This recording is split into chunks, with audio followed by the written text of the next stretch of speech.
Good morning, good afternoon, and good evening, wherever this podcast may find you. It is I, Justin, and today, because of some scheduling antics, Gavin is out at not Expedition Superstore. That's where he works. He's at Overland Expo up in Oregon. So I have a special guest here today, whose name is Easton Jorgensen. Easton Jorgensen. He is a good friend of mine from a long ways back. We've done a lot of car things together, and so you're just going to get a treat of me and Easton talking about all the many fun times we've had over the years. We've worked together. We've owned kind of the same cars, been in Audis and Saabs. We've lived together, etc. There's a lot of it, so buckle up and have fun. A lot of crazy antics ahead. Well, it is my pleasure to introduce a good friend of mine. So last week on the podcast, you might have heard a little bit about how I didn't know exactly what was going to go on this week. Right now, Gavin is probably on his way back from Oregon because he's up doing an exposition for his work, and I was left to figure out what to do with the podcast. We had a couple plans. However, those all fell through. So I have the last option here. His name is Easton. Good to know that I was the fifth person down the list, and then you got to me and was like, yeah, I guess we'll give him a call, see if he's not doing anything. Yeah, so scooch in a little bit to the mic. He's a little microphone shy. There we go. Okay. Mm-hmm. So close enough now? Easton and I have known each other for a long time. Let's see. We have been friends since your senior year of high school. Yeah. Whenever that was, 2015? Like 100 years ago, something like that. 100 years ago. Like now. Yeah, it was right after I just bought an Audi. It was the first European car I'd ever owned. Before that, I had an old Ford. So I was working on old cars. I was going to make that like my hobby. And then had a friend that had a Volkswagen. I drove it, fell in love with the way it drove. Having a car with a turbo, I thought that was super cool. Super cool, like superb. But yeah, got an Audi, and then it ended up, it wasn't even like I'm not even going to say it was a car meet. It was just a bunch of teenagers hanging out in the parking lot. It's really what it was. And if I remember correctly, I kind of pulled up to this car meet, and I was invited by a friend of ours. Yeah, mutual friend, like somebody that I was friends with, that Justin was friends with, but Justin and I didn't know each other. Like, it was just mutual friend. Yeah, so I pulled up to this meet, and I see the only other Audi, and at this time I had my 2003 Audi S6, and I see him in a 2004 Audi A6 S-Line. S-Line, and that thing was, I still tell people to this day, that car was my spirit animal car. Like, it was so cool. Like, it's one of those cars, like, am I glad I sold it because of the vehicles I have now? Yes.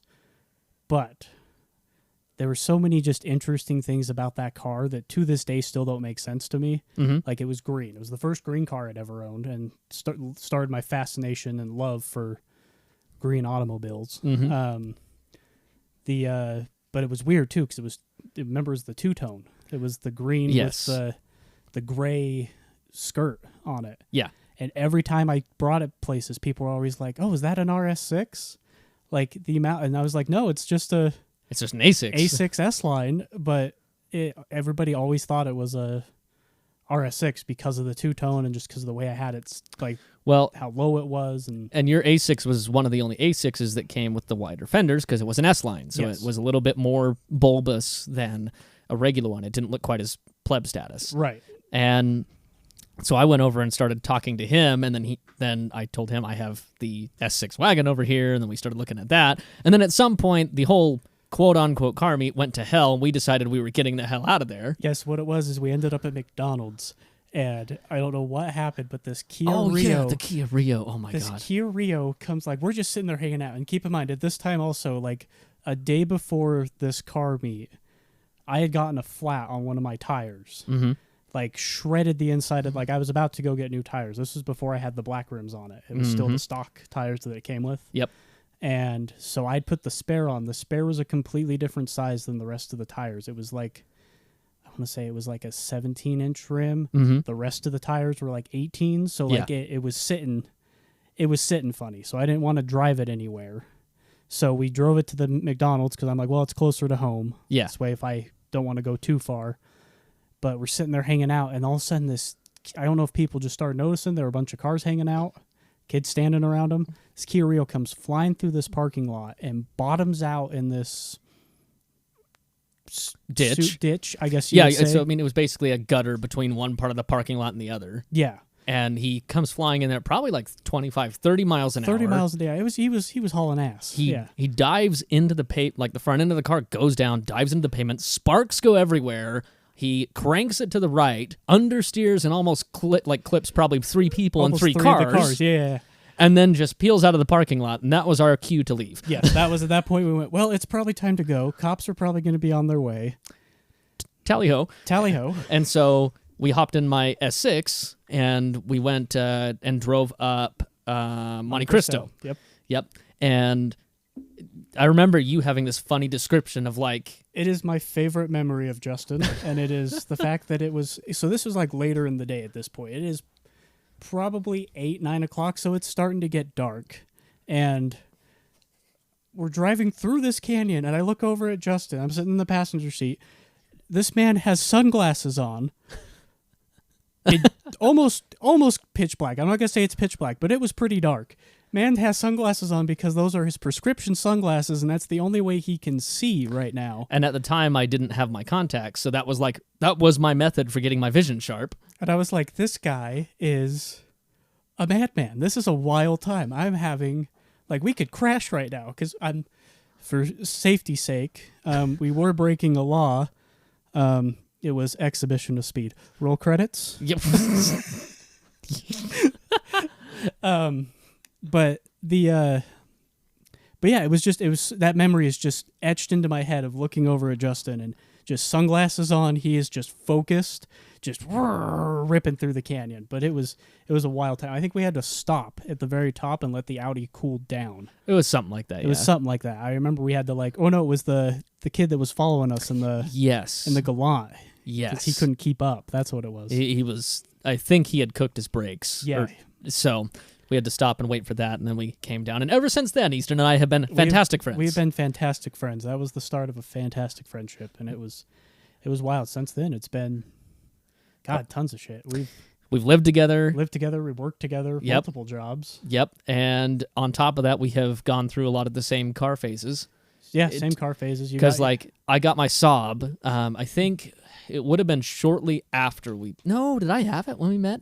Yeah, no, you didn't yet. It was like shortly after we met. Yes. You helped me. I was changing the control arms on my Audi. Mm-hmm. And it was like shortly after that, you went on your quest for the Saab. For the SPG. My quest for the Holy Saab. Yes, the Holy Saab. So I got that, and we had hung out a couple times. I'd helped him out a little bit on the Audi because I had like the service manual and shit, which, funny enough, I still have that exact same book. And tools that were in, the number system and not 3/8. Yes. This is the first, like I said, first European car I owned. There was a lot I didn't know going into it.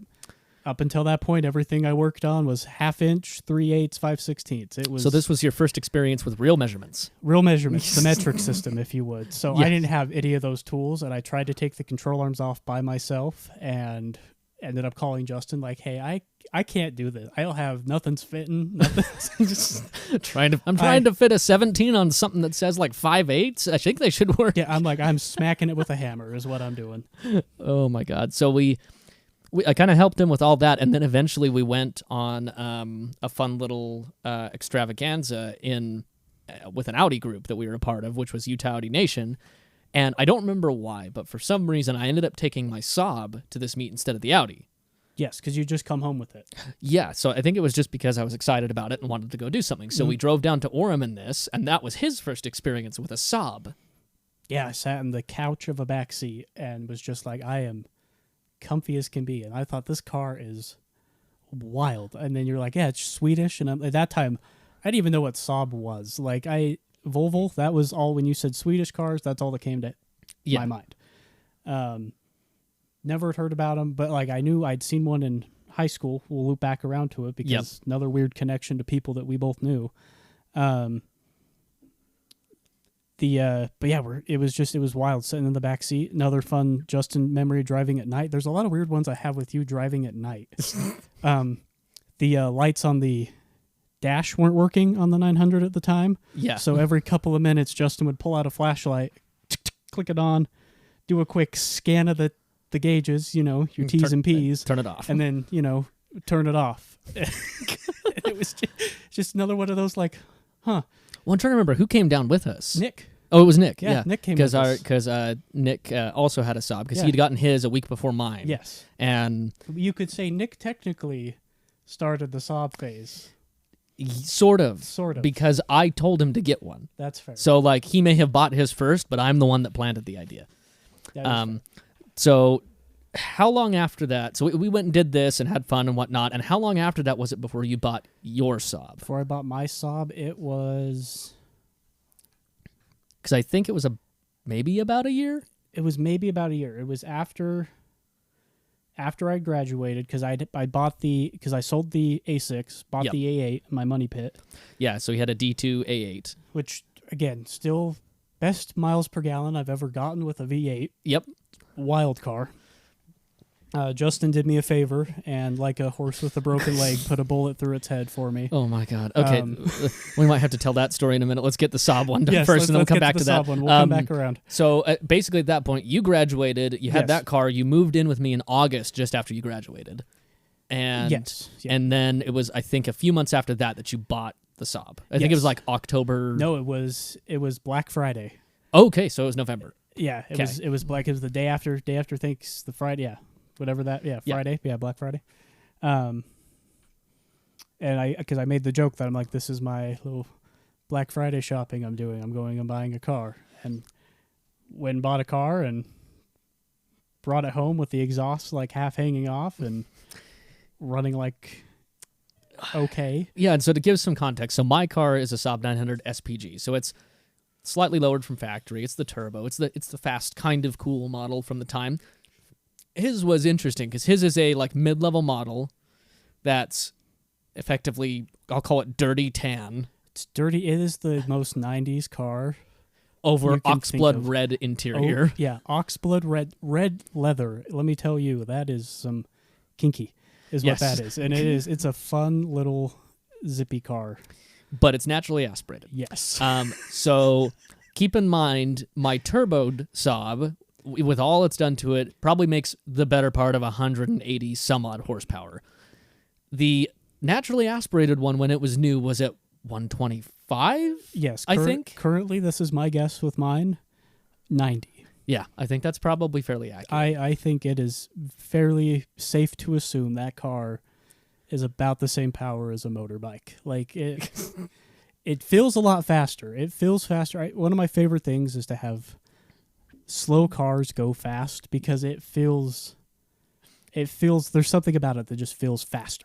Like you have to work for it. You have to work for it. Like, yeah, you can't just go, I'm just going to Tesla. You can't just put your foot down. Oh, I'm doing 60. Like, no, it's you have to climb through those gears one at a time. And all of a sudden you're like, oh, I'm doing 80. But you know what? It took a minute to get to this 80 and I am proud that I'm here. So you got this car, and so we've been Saab buddies ever since, and we even started a Saab group that has been kind of dormant and dead. It's been kind of dormant, which is sad, but I mean, the thing is, we started that when we were... You were 18. Essentially, all of us were still kids. You were 18, I was 21, like, we had time to burn. We had time to burn, and, like, you know, I was just barely starting to date my now wife. Hello, Kenna. Nick and Katie were together and also soon to be married. Yep. We're married through most of when we had the heights of the club. Yep, it was called the Utah Saab Mob. It's still there. It's still around. It's still a Facebook There's still group. movement on it. I still check on it. Like, we're still admins on it. We just haven't done any events for years. We haven't done any events. We used to do one every year at Spaghetti Factory. Well, we tried for a while to do one every month. Yes, we did that for about the first 2 years. Yeah, we did. Pretty consistently, but obviously that waned off as we all started getting a lot more busy and doing a lot more things. But I think the next chapter in this story would be, so you moved in with me, you had the D2A8, you had the Saab, and now you have to circle back around to what happened to the A8, which means I have to tell a quick little story. So towards the end, this would have been, October of 2016. So yes. I was driving my Audi down south to go hang out with a friend that was down in Manti in central Utah. On the way, I hit a deer and it totaled my Audi. So it was out of commission. And at this time, I had 3 cars. I had my 2003 S6, my 95 S6 I had just bought 6 months earlier, which at that point was already starting to have the issues it's still been constantly plagued with today. And I had the Saab. Well, when I went and hit that deer, I had just started working down in Salt Lake, so I needed a commute vehicle, and that was my most reliable and only commute vehicle because the Saab, I also had the only time I've ever lost control of a car, and I had slid into a curb and snapped the steering rack. So I all of a sudden, within 3 months of moving into the house with me and Easton, ended up with 3 cars, all of which I had payments on, all of which were broken. It was a wild string of events at that time. This fortunately lined up with right around the exact same time that Easton bought the Saab, and therefore was no longer dailying the Audi, because his A8, he mentioned a second ago, it was like putting a bullet in the horse's head to get it out of its misery. The poor car had been through the ringer, not from us, but from prior owners. It was very clearly on showy, chromy rims at the time. It was still on like snow tires, which is what it lived on its whole life. Its whole life, it was on those Pirelli snow tires. Shout out to Pirelli for those snow tires, by the way. Yeah, they were fantastic snow tires. And then on top of that, it let's see, it also had brake warp from hell. Hell. That I think I bought that car with the mindset that like I'm gonna save this thing. Like it's a survivor. I'm gonna try and revive it, get it back to its glory. Yeah. And so it had a litany of problems. And at that time, I mean, I would have had money if I didn't owe money on 3 cars and all this other stuff. And Easton was freshly working at O'Reilly's and just out of high school. And like, so were the other people in the house. So none of us had money. That's why like something as simple as fixing warped rotors was like hard. It was hard. It was hard. Like even with like O'Reilly, like working for O'Reilly, it has been fantastic. My discount, even with the rotors, like to get it to repair it was still slightly out of reach. And I was just like, oh, this is not going to work out like I wanted it to. And so what happened was at the beginning of 2017, because like I said, I totaled the Audi in October of 2016. The Saab incident happened sometime in January. And by that time, my other Audi, my one I still currently own, was already like, oh, screw you. I don't want to work anyways. Right. It was about, I think, April or May is when I started dailying your A8. Yes. And it was about a month into doing that where I ended up in a situation commuting down where I've had my only at-fault accident ever, which was right around the point of the mountain in North Salt Lake. We're just flying down at like 65, 70, normal speed, and all of a sudden the people in front of me slam on their brakes, and I couldn't quite stop fast enough. I avoided one car, couldn't avoid another. So I rear-ended this dude in a Suzuki Aereo. But to be fair, it wasn't. Do you still have pictures of it? I do. Yeah. You do? Okay. It was interesting. Yeah. Let me see if I can find them. See if you can find those. But yeah, it was. It wasn't the car. I mean, it was partially probably the car. It was raining. Let's mention that as well. It was not. It had just rained. It had just so rained. The road was slick, and as we mentioned, the brakes probably could have been a touch better. Yes, and now. So this all happens. I slide into him, and I'm like, oh, shit, I've just ruined the car. Now, here's the thing, though. The funny thing is that realistically, here, hang on just a second. I'm actually going to pause this while I go look up these photos, and then we don't waste a ton of time on air. Okay, and we're back. So I've just brought up a picture right here to remind Easton of the carnage that I put his poor car through.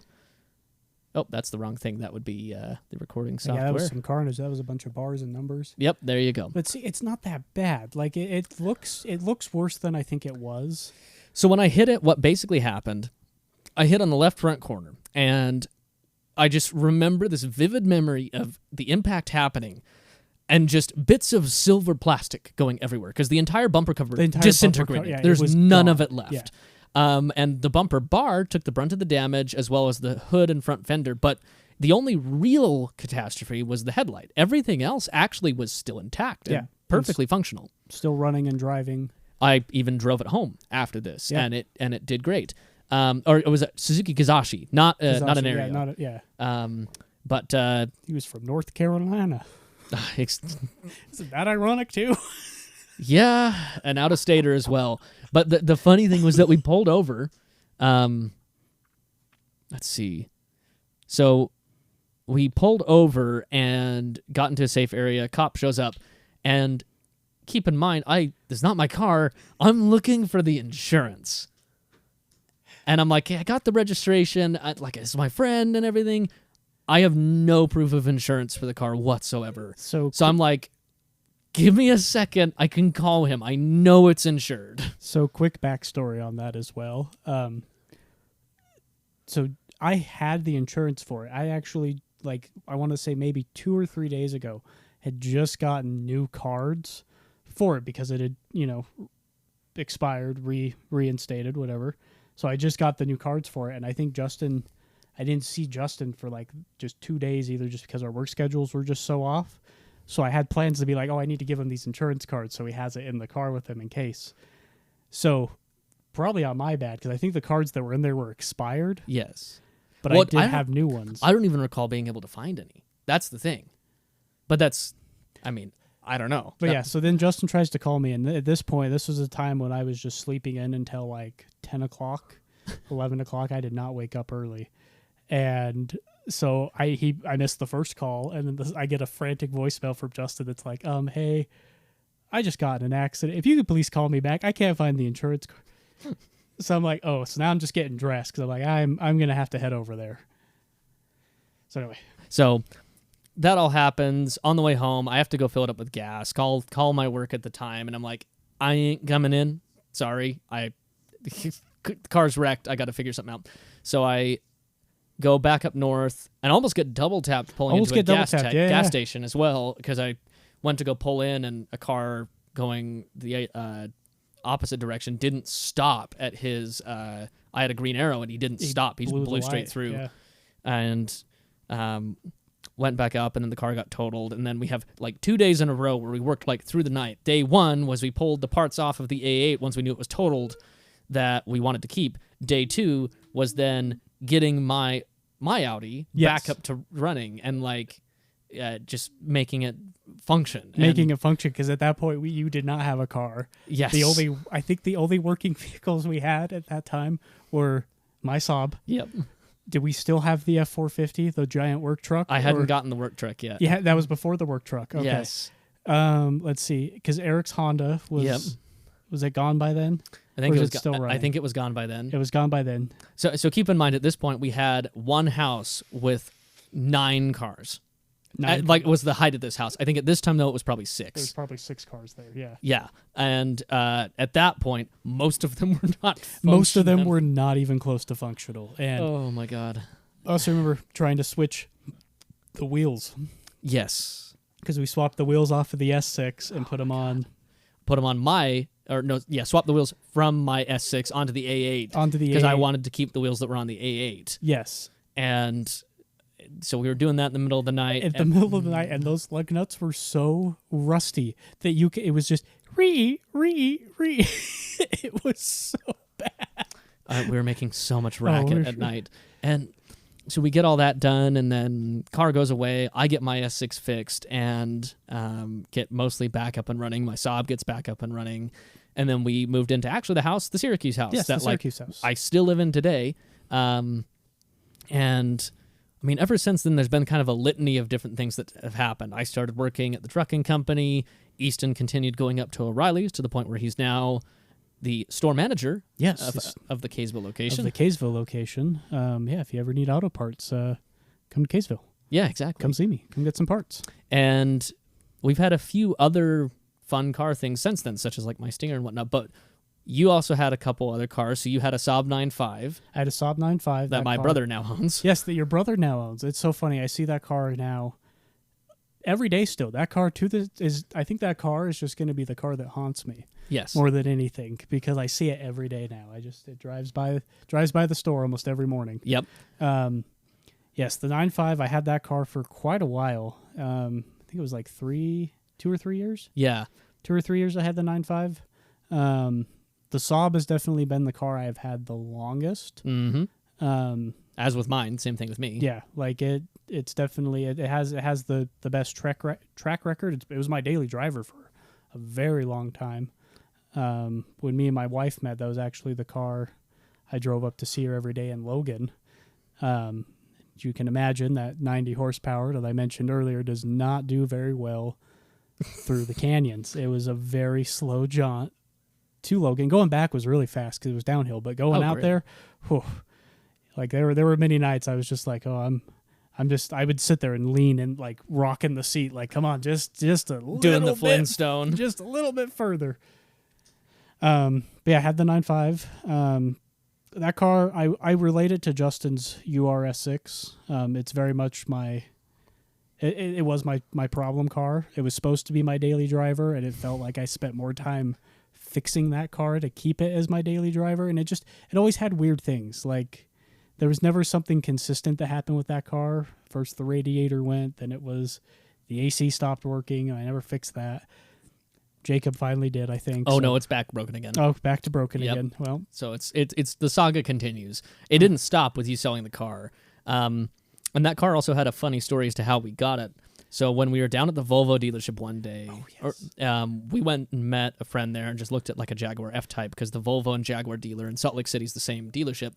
And that black 9.5 was parked around back, and we found out that it was one of the techs it was his mom's car. Yeah, she was the original owner. And she had worked for Saab.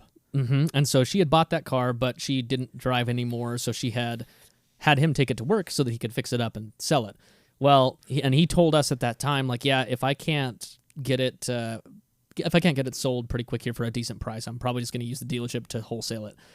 So that's what ended up happening, is he used the dealership to wholesale it. We lost track of it for several months, and then all of a sudden it appeared at a podunk car dealership. Yeah, it appeared at a car dealership somewhere in Salt Lake. I can't remember where. Yeah. But yeah, like, and the funny thing is, the only reason I was able to identify it was is the first time we went and test drove it.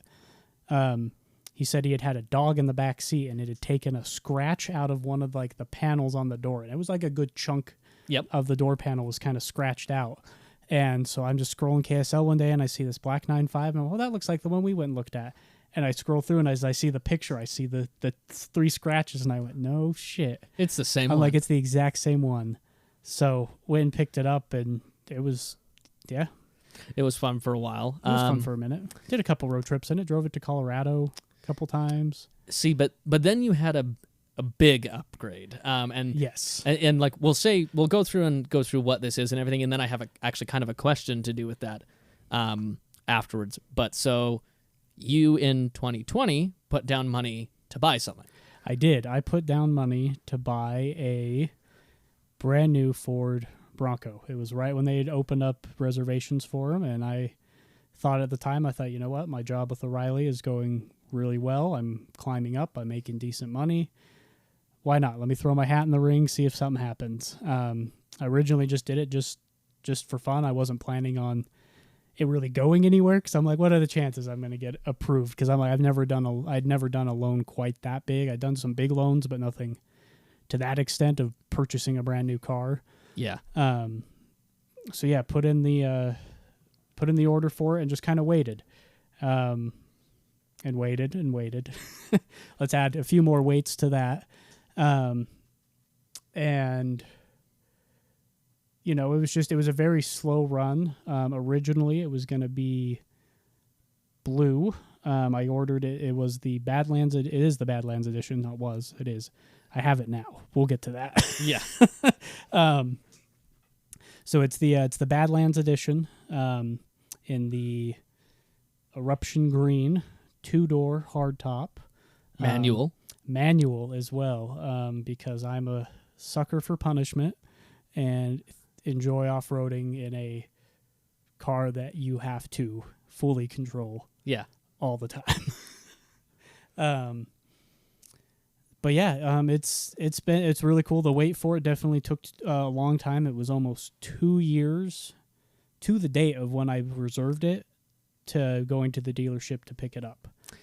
And there's a weird thing behind that too, because Ford did something, in my opinion, that was back-asswards, and things landed at dealerships before the original pre-orders and reservations went out. So like, there was a bunch of people he would see with their Broncos for a year before he got his that he had pre-ordered. that I pre-ordered, and a lot of it was, and part of this I also will say I did some of this to myself, because about halfway through, which I'm kind of grateful that I waited. It would have originally been a 21 model year. Yeah. Kind of glad I waited to get the 22 model year, simply because, obviously it was a brand new vehicle for Ford, not a brand new concept for them, but something new they were rolling off. Yeah. There's going to be issues. Like, it's just going to happen. It happens to everybody. Don't be surprised. I know it's a Ford, but it happens to every auto manufacturer this happens to. If you don't believe me, I work in auto parts. I see every car on the spectrum. They all break down at some point in time. Yep. But yeah, so kind of glad I got the 22 model year. If it was a 21, I wouldn't have got it in the green. That only came out in 22, and as soon as I saw that and I knew mine was rolling over, I called them. Shout out to Ed Kenley Ford. They were real G's the whole way through, like start to finish, great communication. I was literally one phone call. I said, hey, I saw that the green came out. I want to change anything else on my order. I just want to change it to green. Within like 2 hours, I had the reprint out of all my options, total price, and that just changed it to green. That's all that they did, and the exact same car. Like it was, and even going to pick it up, Ford did this really cool thing where they sent you a picture of it coming off the factory, like the assembly line. So that was kind of cool to get me pumped up for it. And then it was another 2 months from there before it finally, made its way to Utah. But yeah, it was really cool. Going to pick it up the day of was interesting experience. That was my first time like going through like an actual, because I've done used cars dealerships before. I've just bought off KSL, never done the full like, go to a dealership, sign this, sign that. Yeah. Do you want to add this to it? Do you want to add this to it? We're going to clean it before you can take it home. Just like it was a very, very interesting experience. But like Ed Kenley was super cool all the way through. I was not plagued by the infamous go to pick it up and they've jacked the price up. Which is one good. thing. Yeah, that's one thing I will tell everybody. I'm like, they easily could have, like, because it was the price I was quoted was in like 2020, and they could have easily changed it in those 2 years I waited, but no, they kept it the exact same price. It was a lot of money. Yeah, they're not cheap. They are not cheap. They're not cheap. Definitely worth it though. I've had it for a year now. Actually, just re-registered it last month, so it's been a full year now with it, and loved actually every moment of it. It's a very fun vehicle to drive. We've taken it to Moab a couple times, and taken the doors and the top off, and it's a very capable vehicle. I know it's not a Jeep, but it still blows me away with what it can do. But I will not say, a Jeep though, is a feature, not a bug. I will say though, hang on, because I also agree with that. I think some of the best off-road vehicles, in my opinion, Toyota. Yes. I feel like Toyota, and they're very, I don't think they're underdogs. I feel like not a lot of people like appreciate them for off-roading. That just might be what I've seen, but So I'm going to say that you're wrong because fair enough, because I feel like I am. I don't feel like that's the right way of wording that. So they are massively popular in off-roading. Especially the rest of the world. The only reason we have a weird thing here is us as Americans have this bizarre chest-thumping, made in America type of attitude, and that's where Jeep gets its good. There are some good things about Jeeps, namely that they are like Legos, but the point is, a lot of times to get a Jeep truly capable, anybody that does that, it's heavily modified. It's heavily modified. Oh, yeah. And because they've been so simplistic in their chassis for so long. And so realistically, there are far more Toyotas than anything. For instance, at Gavin's work, probably 60-70% of the shit that comes through the door is a Toyota product in one way or another, whether it's a Lexus or like a Land Cruiser or of any type, Tacoma, 4Runner especially. And I think the Bronco's done a good dent in that. I think it's probably done more of a dent in Jeep sales than Toyota sales. I 100% agree. I think it definitely has. It's been weird to see the split though.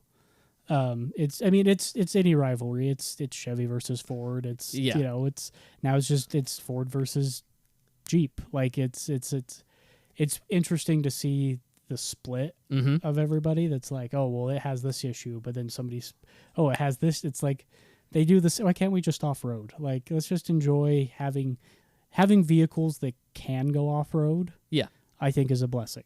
Oh yeah, like regardless of what it is. Like I was telling you earlier, I've seen Toyota Siennas go up trails in Moab that I don't know how they do it. Like we're getting thrown around, and somehow this minivan, and it almost makes you feel kind of like, what am I doing? Like, why do I have this thing? Yeah, why do I have this thing? If this dad who's like on the verge of just losing it all, like he's about to just have a brain aneurysm. Kids are screaming in the back. His wife's holding the map. They're lost, essentially. But he's just climbing up this thing because you know what? God damn it, he is going to get to the top of this hill. He never got the opportunity to get his truck, so the Sienna now became the truck. Is now the truck, yes.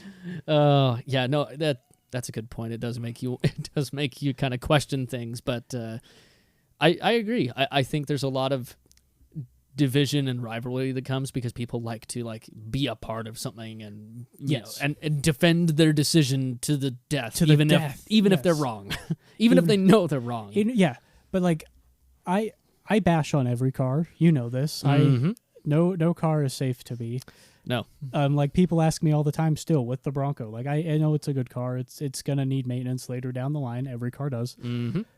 But people are like, oh, how's the Bronco running? I'm like, I always say, oh, good for now, but it's still a Ford. Yeah. Like, I think those kind of jokes are hilarious. See, and I've defended both my Saab and Audis quite a bit because the stigma is, oh, I'm sorry, it's going to be broken down. And I'm like, the irony is that of the 3 Audis I've owned, only one of them has been a problem child, and my Saab has been nothing short of a stalwart stallion rock of a car that has just always functioned. 100%, because mine's the same way. Like, it just, it never seems to fail that I can go in, put that key in, turn it, and it'll fire up. And the shop I used to work at, which was a European-specific shop, I remember he would cycle through a bunch of different insults for a bunch of the different car brands as well, because he's like he had a particular fondness for some of the robustness of certain eras of Mercedes and certain eras of Audis, but he would not hold back, saying this new shit's bullshit. Like they clearly cut cost here, and he'd have people come up and ask him, what car should I buy that's just going to run? None of them.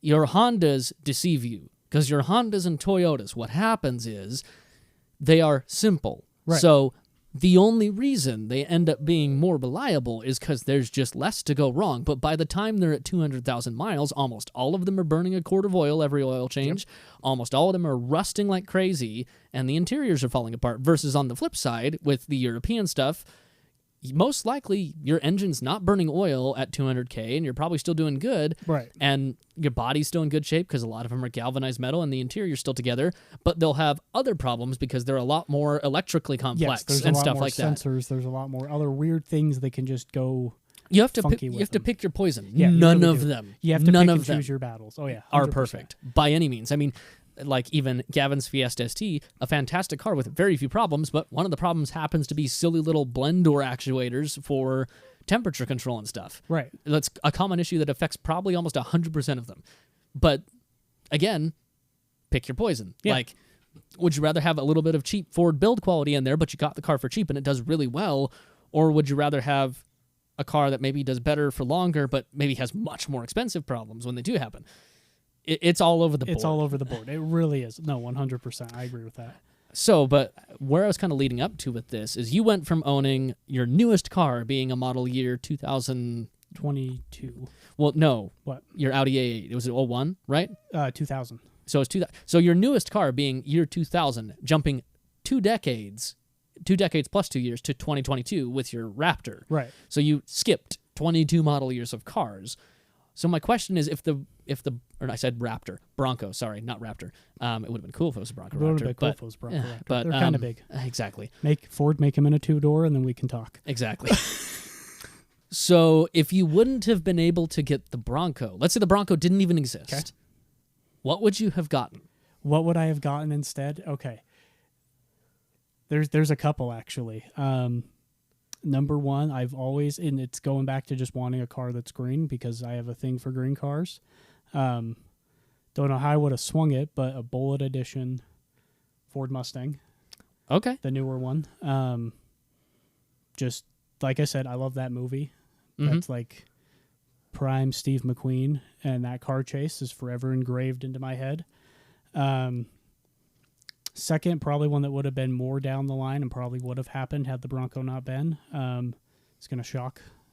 Probably not you, but probably an Abarth 124 would have been. Oh, yeah. Mm-hmm. Yeah, like I wanted a sporty little car, but in the first it probably would have been a Miata, but I like the Abarth more simply because it had the turbocharged engine, and it's it's a little bit of Italy, a little taste of Italy, if you would. It's an Italian flag draped over a Japanese body. Draped over a Japanese body, and I am all about that.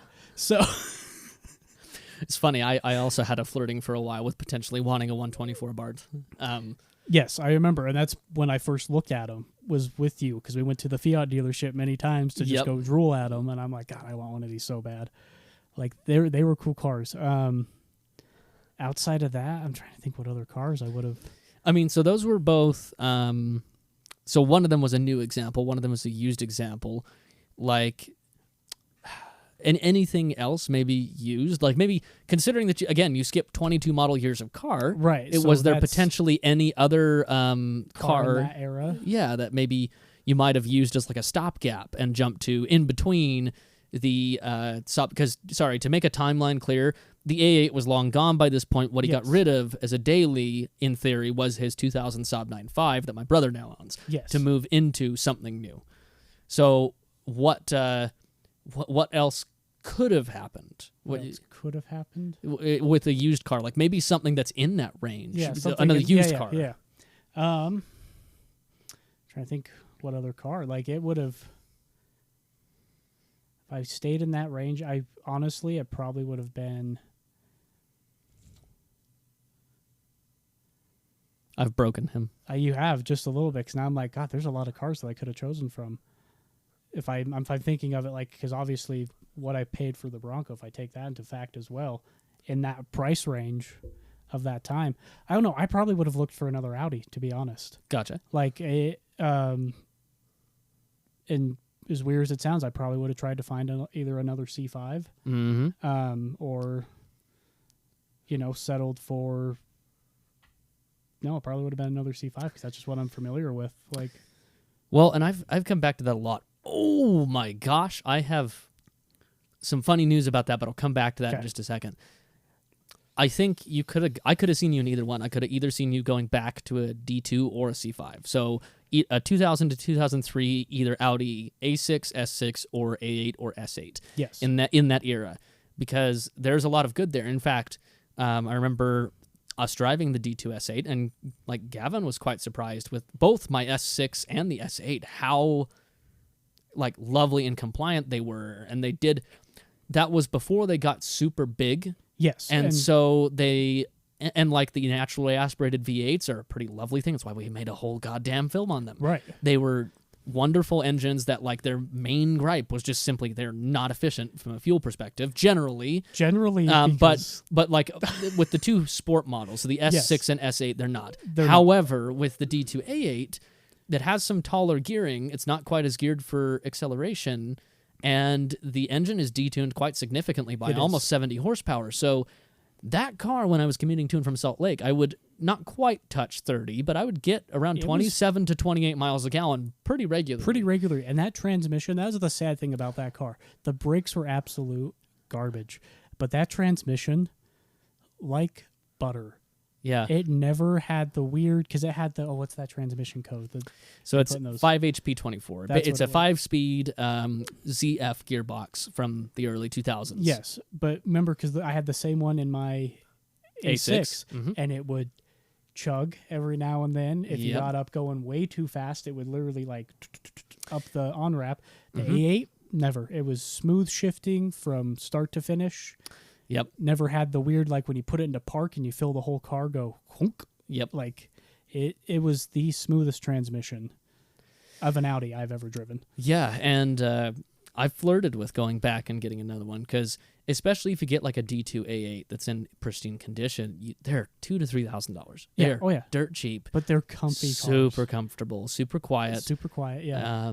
They're missing a few creature comforts for the modern day, so like they are missing Bluetooth or things like that. But there are, even if you wanted to keep like a stock radio experience, there are ways to integrate that and not ruin the car. Ruin it and make it look.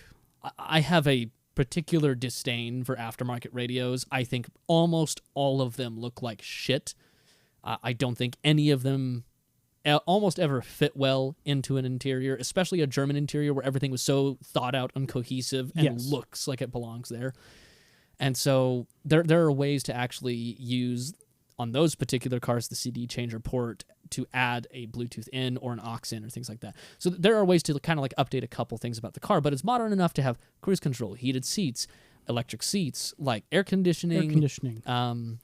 Like all the things you really need. A phone in the middle so you can make your important cocaine deals as you're driving down the freeway. Exactly. Like the only the important things. That's all you use that phone for. That's all that phone it was ever used for. I know. Nobody used it for business. I know. It was untraceable. Actually, think about it. It was a great way to be untraceable because the phone wasn't always on. So if you were just needing to make a quick pickup, a 15-second phone call when you're not in a fixed location. When you're not in a fixed location, they can't track you. Like it's tip of the trade, drug dealers, go buy a 2000s Audi. And remember, tell the officer you heard it here first. I know. This is not legal advice. Anyways. A disclaimer. So what I actually was going to get to this. This past week, I got a message. I found my old S6. Oh, very nice. So at this point, and I think I mentioned this on the podcast last week. Yes, you did. Yep. So I find it ironic that it's in California now, and it's been through quite a bit of hell since it left me. He's doing a resto on it, isn't he? RS6 conversion is what he's planning on. Very nice. We'll have to see what happens with it. But given that I've found that car again, and given that like we've talked about this, and even Gavin has been surprised about like how lovely an Audi a D2 S8 is, I really wouldn't mind getting another one. But I have to think that might conflict with my goals of like I want my Audi to just be more functional. I do, and I do as well. Simply, I have a love for that UR, and you know this. Mm-hmm. For those who don't, I actually almost bought this car before Justin did. I went and test drove it before he did. I took the bullet for you. You did, and I'm actually now looking at it. All I have to say is thank you.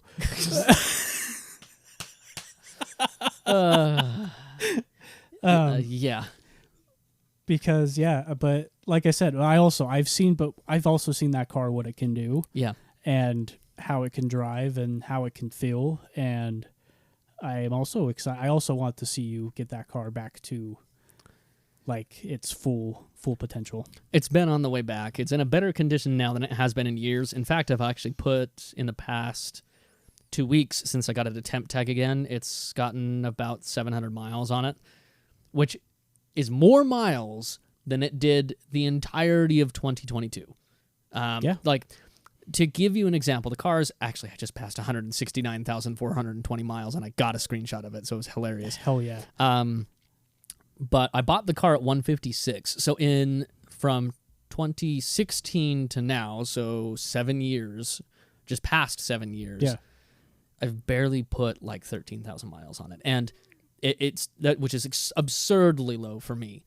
And now with the current problems it has, it seems to be running a little better. I'm trying to just see if using a little bit kind of lubricates up some seals and maybe reduces the emissions just enough that even if the cats are failing, it passes. Because the last time I got a test, which was last year, it failed by just a pubes width of hair. It was nothing. It just, they tried for an hour to get it to pass. And like, this is funny. I went to a Jiffy Lube for this one just down the road here, and I actually have to give them credit. There was nothing else going on, so they tried for over an hour doing everything they could to get the car to pass. And like, props to them. They were awesome. Right. But it kept failing. I think 220 is how much CFM it can blow at idle, and it was blowing like 225, and there was just nothing they could do to get it out of there. So I'm hoping that since I've put a good amount of miles on, that if I go get it retested in a couple weeks, when I've hopefully put a little over 1,000 miles, it might work better. Tried putting like Cataclean through Yes. it? Okay. I was just curious because I know sometimes like if it's that close, I was curious if that would that like 225 was after Cataclean. That was after Cataclean? Before it was failing more worse than that. Okay. At this point, I've ran Marvel Mystery Oil in both the oil and the gas to just see if we can just flush everything out. But we'll have to see. I'm hoping that goes. But shout out to Marvel Mystery Oil. I know, right? Come on, give us the sponsors.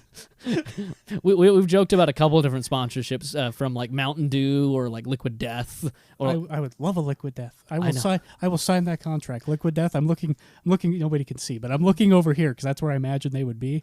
Liquid Death contract. Find it. I know, right? Just drum it up. Send it to us.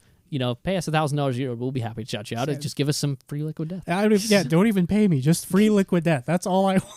Anyways, but realistically, no, we've had a lot of crazy car adventures together. In fact, as we're recording this podcast, it's the 6-year anniversary of when we went up to Oregon in my S6, and we've done just quite a few crazy car antics over the years, or dragging cars out of storage units. Let's see what else. There was the ice plant when we were working on the motorhome. Oh, one of the times we were working on a car in the storage unit, we ended up both so filthy that I ended up driving, and do not recommend this. Do not recommend. I ended up like having him kind of steer because he had one clean hand, and I was driving the pedals and shifting with my right elbow, so that I didn't get the car all dirty. That was a fun time. That was a long drive home. That was a fun time. Oh yeah, we've actually had guns pulled on us while we were trying to get a motorhome to start. Yep. Because the cops, the owner of the place, which is a place we worked, but this was just in the middle of the night, he showed up there, thought somebody was breaking into his son's motorhome that was on the property, but it was really us. And we had talked to his son, and he was like, "Oh yeah, you can try to start it." And this is like at 1 a.m., and this is in Ogden. So I mean, I don't blame him. But all of a sudden, we get it started, and it's like 2 minutes later, this thing's running, and we're all like, yeah, hell yeah, hell yeah. And then all of a sudden, the lights come out with your hands up. All right, boys, come on out of there now. And and then we have to sit here and explain, no, like, we had permission from the owner's son. He's like, oh, really? The owners who called us? I'm like, yeah, bring him over. Like, bring him over here. And he comes walking around the corner, and he's like, oh, hey, boys, yeah. Oh, yeah, they're good to be here. Yeah, so, never mind, officers, all good. False alarm. And they're like, what? So we've had that. We've done, I'm trying to remember some of the other ones. There was when you annihilated your rim on the 900. Well, yeah, that was the same accident that broke the steering rack. Yes, it was. Yes. Yeah, because I annihilated that and had to drive it home on a spare, which was fun. Because I remember you also hit that like dip because we were driving on like the median. Yep. And you hit like a storage grate, and it just shot more sparks up into the air, and that was a fun drive home. We've had plenty of rescuing each other from various little things like dead batteries and stuff of that nature. There was also, let's see. There was the Colorado with the Stinger. Oh, yeah. There was the road rally. Yeah, the road rally. That's what it was. I think we've mentioned this a few times in the podcast, but we haven't gone into detail. So in 2018, Gavin and I actually got invited to participate in Drive Road Rally and do what's called a poker run, where you so it was out in Denver. Yes. So we commuted out to Denver and then went up into the mountains and did a poker run where every stop you get a card, and then whoever has the best hand at the end wins.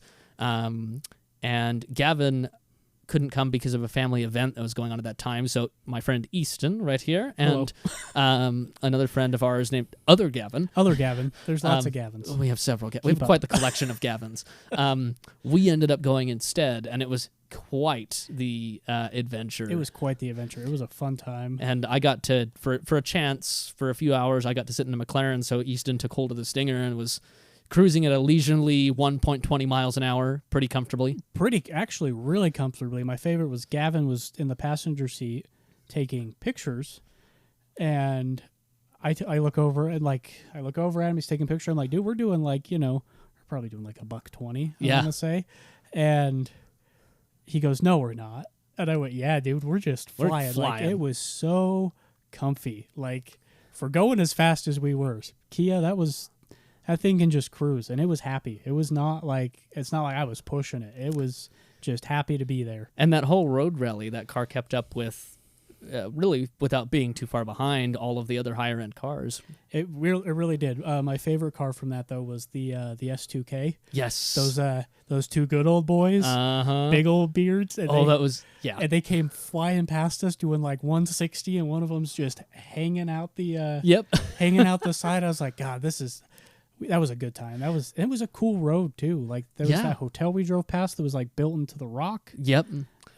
So to drive down there, we took just the normal route of I-70, and to drive on the road rally, we went through a bunch of the mountains and stuff, and to drive back, we went kind of on a due northwest course where we went through kind of the flatlands of Colorado and all these other 2-lane roads, and a couple switchbacks. Mm-hmm.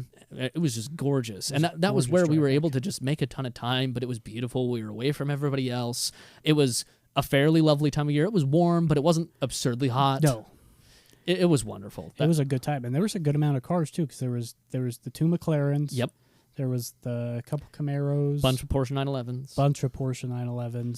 There's the S2000 you mentioned. The S2K and the... there was also... There's that Lexus, too. That Lexus kept up with us. Yeah, so there was that Lexus, and then there was also I think 2... Mercedes AMG GTs, the 2-door coupes. Yes, There's a couple of those. Yeah, it was just a big eclectic mix of cars that were really cool, and it was interesting being in, like, not only the only Stinger, but the only Korean car there. The only Korean car there. It was weird. It was also funny to tell people, like, oh, what car are you with? I'm like, the Kia. Yeah. Like, they're looking at this sea of, like, $100,000 Porsches, and it's just like, what did you drive? What did you guys drive here? The Kia. Oh, so you must be, like, are you, like, helping with the event? Or are you... No. Participating? No, I'm a registered member of the event. I promise you. I promise we can keep up. And it was funny because at that time, that was only about 8 months after the car had launched. And so they're just, even though they put out some big things and even had some advertisers for the Super Bowl, just the car never got that much press or love. Like anybody that drove it or reviewed it was like, this is really damn good. But it never got out to the general public. Even a lot of the car enthusiasts, they would look at it and be like, yeah, but it's a Kia, and not look any further.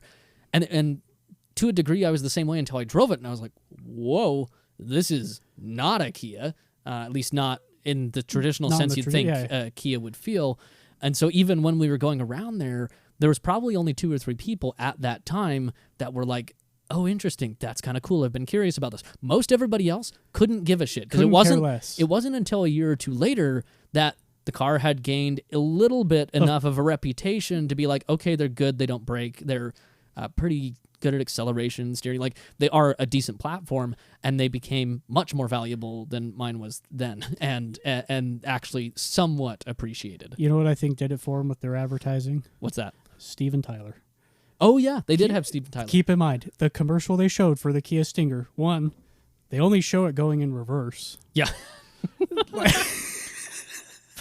Kia's advertising is all over the place. Fucking hamsters and shit. What the hell? You don't get to see the car go forward. That bitch only goes in reverse. And by the end of it, Steven Tyler gets out, and he's now, 30 years younger? Somehow. So they give you improper things of time traveling. You don't time travel, I can promise you that. I did find out if you are sitting in the middle seat, very back with launch control, you will feel it in your chest. Yeah. That was a weird sensation. Mm-hmm. But yeah, I think we can blame Steven Tyler for the Kia not launching like it should. How do you think that meeting looked with him? Oh my when God. they pitched that to him? They're like, all right, so here's what we're gonna do. You're gonna hop in a Kia, racetrack, empty.